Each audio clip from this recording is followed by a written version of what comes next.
Mi apellido es Rey Mogia, soy médico de planta del Hospital San Martín de La Plata y del Sanatorio Ipensa de La Plata. Les voy a hablar un poquito de conceptos de estabilidad. En principio, todos los principios AO para el tratamiento de fracturas, arranca la charla con esto, ¿sí? La reducción anatómica o restauración de la anatomía de acuerdo a la zona del cuerpo en la que estemos, fijación interna estable, técnica traumática y todo para lograr una rehabilitación precoz. Vamos a fijarnos un poco en la fijación estable, la fijación interna estable y en la estabilidad. ¿Qué es el concepto de estabilidad? Tenemos dos tipos de estabilidad de la cual vamos a hablar en esta charla, la estabilidad relativa y la estabilidad absoluta.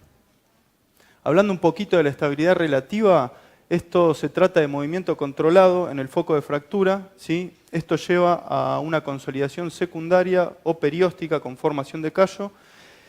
Y hablamos de estabilidad y relativa siempre cuando se mantenga la reducción durante los movimientos, ¿sí? No importa que sea relativa si no mantiene los movimientos, ¿sí? O sea, si no mantiene la reducción durante esos movimientos en los de la rehabilitación que estamos hablando.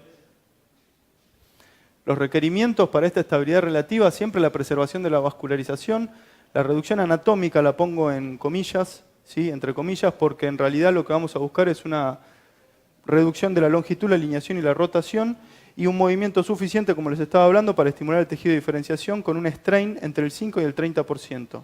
¿Qué quiere decir strain? Es un concepto que desarrolló Perren en el 78, que habla de cómo se disipan las fuerzas en el trazo de fractura, en el foco. Es un poco abstracto el concepto, pero voy a tratar de explicárselos para que lo entiendan un poquito. Los trazos simples absorben toda la energía que uno le da al miembro o a la fractura, ¿sí? Y se disipan todas en el foco. Y los trazos con minutos, al tener varios fragmentos, disipan mucho más esa fuerza que se lleva al trazo y soporta mucho más lo que es esa movilidad relativa de la cual estamos hablando. Si vamos a la fórmula en sí, la fórmula habla del cambio de longitud, o sea, un cociente entre el cambio de longitud y la longitud original, ¿sí? Multiplicado por 100. Esto nos lleva a lo que es a un porcentaje. Para explicárselos un poquito, 5 milímetros de longitud original, ¿sí? En un trazo simple, si le doy un cambio de longitud, se me traslada entero al foco de fractura. O sea, el cambio de longitud, el strain va a ser un 100%. En cambio, la misma fuerza en un trazo con minutos se disipa, ¿sí? Y me lleva a un cambio de longitud solamente de 1 milímetro, con una longitud original de 5, me lleva un 20% de strain, estamos dentro de los valores para una estabilidad relativa. Entonces, la vamos a aplicar una estabilidad relativa en trazos multifragmentarios no articulares, ¿sí? Diáfisis y metáfisis, buscando una reducción anatómica, entre comillas, como les dije, de alineación, rotación y longitud. Otro lugar en el que se aplica, y generalmente es una condición, es en el hueso osteoporótico en ancianos, y se lleva a cabo por medio de un puenteo o ferulización del trazo y siempre conservando la vascularización, ¿sí? Esto es una imagen que la van a ver varias veces en varios cursos que hagan, no por reducir una fractura y por dejarla bárbara, van a hacer esto, o sea, pelar todo, y no por conservar la vascularización se van a olvidar de la reducción, ¿sí? Entonces, la estabilidad relativa la vamos a llevar a cabo por medio de 3 implantes o por medio de 3 técnicas. La técnica del clavo endomedular, la técnica de la placa en puente y la técnica del fijador externo.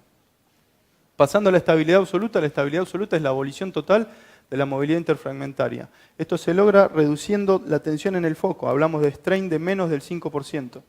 Y esto se lleva a cabo, esto genera una consolidación primaria o endóstica sin callo. Los requisitos, de vuelta, vascularización, reducción anatómica, acá sí, anatómica sin comillas, y se lleva a cabo por medio de la técnica de compresión interfragmentaria. ¿Con qué técnicas vamos a lograr compresión interfragmentaria? Con la técnica del tornillo interfragmentario, la placa DSP o de compresión dinámica y la técnica del tirante. Las indicaciones de estabilidad absoluta son fracturas articulares y fracturas diafisarias de trazo simple. El antebrazo es a veces una excepción, pero como por la mecánica del antebrazo y los tipos de articulaciones que tiene, se considera todo el antebrazo como una articulación, entonces generalmente se busca estabilidad absoluta. Y las contraindicaciones para hacer estabilidad absoluta son los trazos con minutos. Muchas gracias.